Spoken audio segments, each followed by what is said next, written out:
ओम नमः शिवाय मित्रों, जय माता दी। मैं पंडित प्रदीप पन्नू सर्वधर्म टीवी में आपका बहुत बहुत स्वागत करता हूं। मित्रों, आज शिवरात्रि के पावन पर्व की हम आज बात करते हैं। किस मुहूर्त में हमें पूजा करनी है, किस मुहूर्त में भगवान शिव की अर्चना, वंदना, पाद सेवन क्या किस मुहूर्त में करनी है, आइए जानते हैं।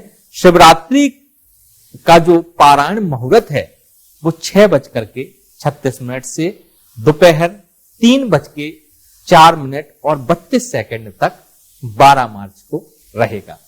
आइए जानते हैं 2021 में महाशिवरात्रि के क्या फल हैं और किस प्रकार से भगवान की अर्चना वंदना करनी चाहिए।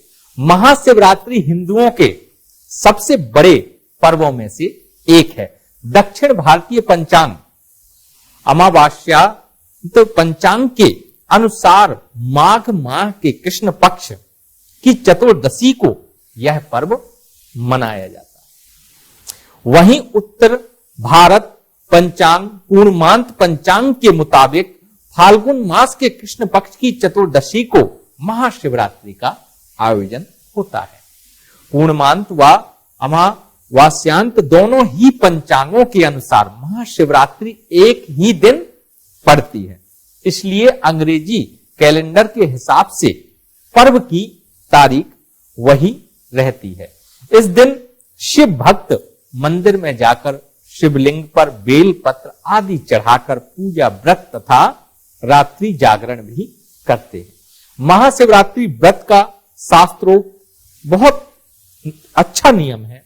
महाशिवरात्रि व्रत कब मनाया जाए, इसके लिए शास्त्रों के अनुसार नियम भी तय किए गए हैं। पहला, चतुर्दशी पहले ही दिन और निश्चित व्यापनी हो तो उसी दिन महाशिवरात्रि मनाते हैं। रात्रि का 8वां मुहूर्त निशीथ काल कहलाता है। सरल शब्दों में कहें तो चतुर्दशी तिथि शुरू और रात का 8वां मुहूर्त चतुर्दशी तिथि में ही पड़ रहा हो, उसी दिन शिवरात्रि मनाई जाती है। नंबर द्वितीय, चतुर्दशी दूसरे दिन निशीथ काल के पहले हिस्से को छुए और पहले दिन पूरे निशीथ को व्याप्त करे तो पहले दिन ही महाशिवरात्रि का आयोजन किया जाता है। तीसरा, उक्त दो स्थितियों को छोड़कर बाकी हर स्थिति में व्रत अगले दिन ही किया जाता है। शिवरात्रि की व्रत और पूजा विधि इस प्रकार से है, आइए हम आपको बताते हैं। मिट्टी के लोटे में पानी या दूध भरकर ऊपर से बेलपत्र, आग, धतूरे के फल, चावल आदि डालकर शिवलिंग पर चढ़ाना चाहिए। अगर आसपास कोई शिव मंदिर नहीं है तो घर में ही मिट्टी का शिवलिंग बना करके पूजन अर्चन वंदन करना चाहिए। द्वितीय बताते हैं, शिव पुराण का पाठ और महामृत्युंजय मंत्र का या शिव के पंच अक्षर मंत्र ओम नमः शिवाय, इस मंत्र का जाप करना चाहिए। साथ ही महाशिवरात्रि के दिन रात्रि जागरण भी करना चाहिए। शास्त्रीय विधि विधान के अनुसार शिवरात्रि का पूजन निशीथ काल में करना सर्वश्रेष्ठ माना जाता है। हालांकि भक्त रात्रि के 4 पहरों में अपनी सुविधा अनुसार यह भगवान का पूजन कर सकते हैं। ज्योतिष की दृष्टिकोण से शिवरात्रि पर्व चतुर्दशी तिथि के स्वामी भगवान भोलेनाथ अर्थात स्वयं शिव ही है, इसलिए प्रत्येक माह के कृष्ण पक्ष की चतुर्दशी को मासिक शिवरात्रि के तौर पर भी मनाया जाता है। ज्योतिष शास्त्रों की इस तिथि को अत्यंत शुभ माना जाता है। गणित ज्योतिष के आकलन के हिसाब से महाशिवरात्रि के समय सूर्य उत्तरायण हो चुके होते हैं और ऋतु परिवर्तन भी चल रहा होता है। ज्योतिष के अनुसार चतुर्दशी तिथि को चंद्रमा अपनी कमजोर स्थिति में आ जाते हैं। चंद्रमा को शिव जी ने मस्तक पर धारण किया हुआ, अतः शिव जी के पूजन में व्यक्ति का चंद्र बल होता है जो मन का कारक है। दूसरे शब्दों में कहें तो शिव की आराधना इच्छा शक्ति को मजबूत करती है और अंतःकरणों में अदम्य साहस और दृढ़ता का संचार भी करती है। महाशिवरात्रि की पौराणिक कथा कुछ इस प्रकार से है, मैं आपको बताता हूं। शिवरात्रि को लेकर बहुत सारी कथाएं प्रचलित हैं।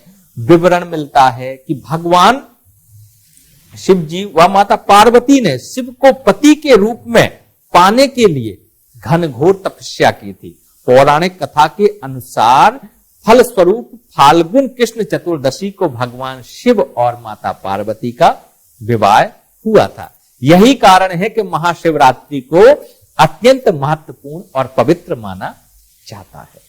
वहीं गरुड़ पुराण में इस दिन के महत्व को लेकर एक अन्य कथा कही जाती है, जिसके अनुसार इस दिन एक निषाद राज अपने कुत्ते के साथ शिकार खेलने गए, किंतु उसे कोई शिकार नहीं मिला। वह थककर भूख प्यास से परेशान होकर तालाब के किनारे बैठ गया, जहां बिल्व वृक्ष के नीचे शिवलिंग था।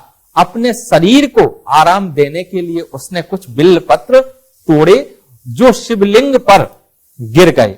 अपने पैरों को साफ करने के लिए उसने उन पर तालाब का जल छिड़ककर, जिसकी कुछ बूंदें शिवलिंग पर भी गिर गईं। ऐसा करते समय उसका एक तीर नीचे गिर गया, जिसे उठाने के लिए वह शिवलिंग के सामने झुका। इस तरह शिवरात्रि के दिन शिव पूजन की पूरी प्रक्रिया उसने अनजाने में ही पूरी कर दी। मृत्यु के बाद जब यमदूत उसे लेने के लिए आए तो शिव के गणों ने उसकी रक्षा की और उन्हें भगा दिया। जब अज्ञानतावश महाशिवरात्रि के दिन भगवान शंकर की पूजा का इतना अद्भुत चमत्कारी फल होता है, तो जान पूछकर देवादिदेव महादेव का पूजन किया जाए तो आप समझ सकते हैं कितना फलदायी, कितना लाभकारी होगा। साथ ही आप रुद्राष्टक का भी पाठ कर सकते हैं और शिव तांडव स्तोत्र का पाठ कर सकते हैं। आप भगवान शिव का पंच अक्षर का तो कर ही सकते हैं। तो इसलिए आप भी इस शिवरात्रि में यह पूजा प्रकल्प कीजिए। निश्चित तौर पे भगवान शिव शंकर की कृपा आपके ऊपर बरसेगी। तो इसी के साथ मित्रों, ओम नमः शिवाय, जय माता दी।